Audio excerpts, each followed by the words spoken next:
Hello friends, welcome to ज्ञान Ganga classes. और आज हम लेकर के आए हैं क्लास 7 सोशल साइंस में ज्योग्राफी और इसका chapter number 3 are changing earth. इसमें हम बात करेंगे अर्थ पे होने वाले डिफरेंट चेंजेस की। तो सबसे पहले तो हम ये बताते हैं, हमने अभी पढ़ा था कि what is inside the earth last chapter में, कि अर्थ है, अर्थ के अंदर crust, then mantle, then inner core. ये क्रस्ट है, क्रस्ट पे जो सबसे ऊपर की जो लेयर होती है, the soil layer, it is called lithosphere. So lithosphere भी हम जानते हैं। तो लिथोस्फीयर में अलग अलग प्लेट्स होती हैं। There is number of broken plates, that is makes a lithosphere ground. Okay, these plates move around very slowly, just a few millimeter each year, but they move constantly because of the movement of the molten magma inside the earth. अंदर core में तो magma है, ये भी हम पढ़े थे। तो because there is magma inside the earth, उसका एक मूवमेंट है हमेशा, and earth also rotates. So there is the rotation, there is a movement in the molten magma inside, and that affects the lithospheric plates moves around. They moves around slowly, a few millimeters in a year. So the earth movements can be divided on the basis of the forces that cause them. The endogenic force means the interior force, the forces that act inside the earth and affect a change is called endogenic force, and the exogenic force that the works on the surface, outside on the surface of the earth. The forces that work on the surface of the earth are the exogenic force. अभी यहाँ chart में आपको दिख रहा होगा, endogenic में कैसी forces हैं, सडन या डायस्ट्रॉफिक। सडन फोर्स जो है उससे क्या हो गया, अर्थक्वेक आ सकता है, वॉल्केनो हो सकता है, लैंडस्लाइड्स हो सकती हैं। दूसरा एंडोजेनिक फोर्स से बिल्डिंग माउंटेन्स भी बिल्ड कर सकते हैं। मतलब अगर कुछ इस तरह से प्लेट्स मूव की कि दो प्लेट्स कोलाइड करके अप साइड पे हो जाए तो दैट बिल्ड अ माउंटेन। तो वो अंदर से ही हुआ, सो that is why it is an endogenic force. जब एक्सोजेनिक फोर्स क्या है, जो ऊपर सरफेस पे क्या है, सरफेस पे लैंड है, वाटर है, विंड है, एनिमल है। तो the exogenic force is due to river, due to the flow of river, due to flow of wind, due to the sea waves. अलग अलग हमारे लैंडस्केप्स बनते हैं, अलग अलग ग्लेशियर्स की वजह से हमारे लैंडस्केप बनते हैं। ये सारी बातों पे अभी हम डिटेल में बात करेंगे, लेकिन अभी आपको ये समझना है कि एंडोजेनिक फोर्स से हमारे अलग अलग चीज़ें होती हैं, बनती हैं अर्थ पे चेंजेस, और एक्सोजेनिक फोर्स से भी। इतना क्लियर है? चलिए अब आगे बात करते हैं वॉल्केनो की। So you can C diagram में क्या है, सबसे पहले मेंटल, देन उस पर कर्स्ट है, then there is this mountain. और माउंटेन में भी ये pipe like thing that is vent is going up to the mouth. Mouth is called crater. These are the gas and ashes that get out from this crater. और यहाँ से these are the, you can say, vent का ही part है, जो कि जिससे कि lava is coming out, either from the mouth it will come out or somewhere in the here on the mountain slope. So ये डिज़ाइन आपको, ये डायग्राम आपको समझ आया कि वॉल्केनो कैसे वर्क करता है। अब इसके बारे में समझते हैं कि वॉल्केनो को हम कैसे डिफाइन करेंगे।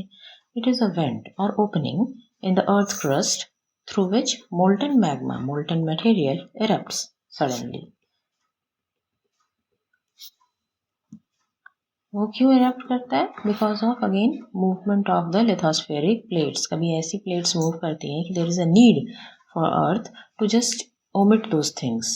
So that's why it just omit through the opening of crater from the volcano. Clear? अब बात करते हैं अर्थक्वेक की। अर्थक्वेक क्या है? आप लोग को आइडिया होगा कि जब ऐसा लगता है कि there is a thrill, there is a movement in the earth plates, that is the earthquake. So the place in the crust where the movement starts is the focus. मतलब पूरे अर्थ मूव कर रहा है, अचानक से there is a shivering in the earth surface, we just feel कि everything might go down, so that is the earthquake. तो earthquake यहाँ से कहीं एक पॉइंट से शुरू हुआ होगा क्रस्ट पे, so that point where the movement starts, the plates begin thrusting, is the focus of earthquake. The place on the surface above the focus is called epicenter. Inside है, इनसाइड को हम कहते हैं फोकस. अब वही चीज जब लेवल अर्थ lithosphere पे आ जाओ, आप देखोगे तो उस पॉइंट को हम बोलते हैं एपिसेंटर. ठीक है, आप डायग्राम में भी देख सकते हैं. Focus is inside and focus से ये लिथोस्फीयर के ऊपर पहुंचे जैसे ही, तो this point is epicentre. These vibration travel outwards from the epicenter, from the focus towards the major areas as a wave form. आप देख सकते हो सर्कुलरली वेव फॉर्म में जा रहा है. Greatest damage is actually close to the epicentre. जहाँ epicentre, जहाँ फोकस है, वहीं पे सबसे ज़्यादा डैमेज हो सकता है, because the strength is so powerful on the centre, and जैसे जैसे ये दूर जाता है, moves away, it decreases. Clear? समझ आया अर्थक्वेक कैसे हुआ? अर्थक्वेक किससे मेजर किया जाता है? Earthquake is measured by seismograph and the intensity is measured by the Richter scale. So अलग अलग लैंडफॉर्म्स. रॉक्स बड़े बड़े थे, छोटे छोटे रॉक्स में चेंज हो गए. There is the weathering in the breaking of the rocks. Erosion है. इरोजन मतलब वाटर जाता है, हवा जाती है. It's just take away, a part of land, a part of thing, a part of soil away and deposit it on another side. कौन कौन से फैक्टर से हो सकता है? Wind, water, ice. तो सबसे पहले रिवर्स के थ्रू बनाए हुए different different landforms. When the river tumbles a steep angle over the hard rocks और down a steep valley inside, it forms a waterfall. हमने देखा, आपने भी देखे होंगे वाटरफॉल.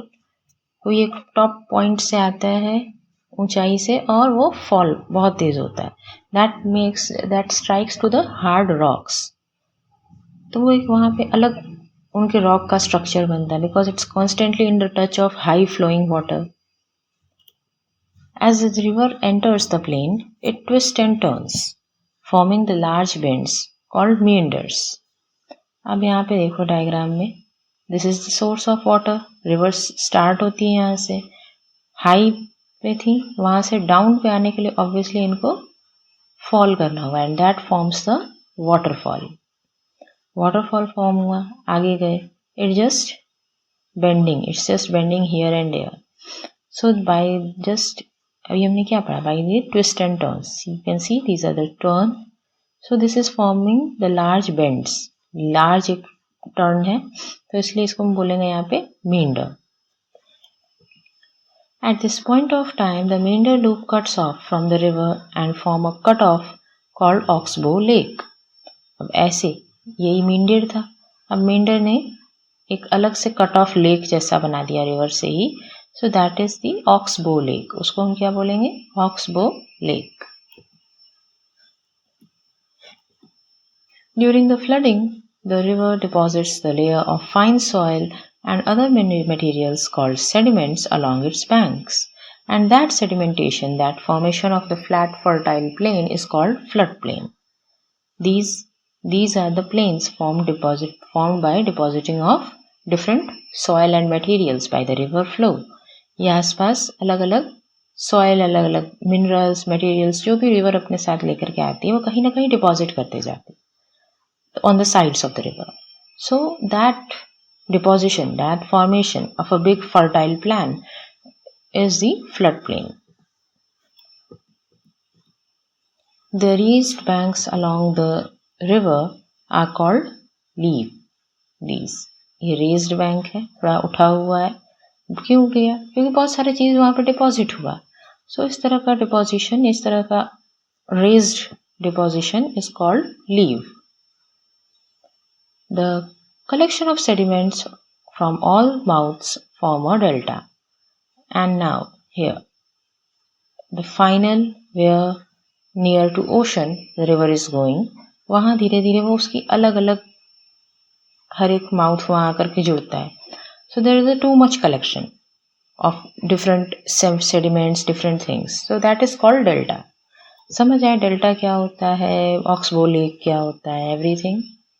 तो अब बात करते हैं सी वेव्स से बनने वाले अलग अलग लैंडफॉर्म्स की.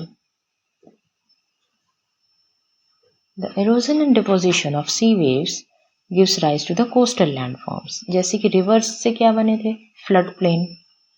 तो सी वेव्स से ऐसा डिपोजिशन इरोजन से क्या बनता है? Coastal landforms. Due to sea waves the hollow caves are formed. Sea waves इतनी शांत तो होती नहीं है जैसे रिवर्स की होती हैं.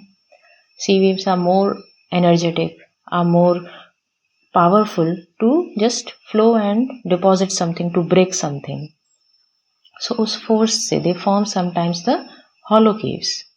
Here you can see in the diagram, these are the hollow caves.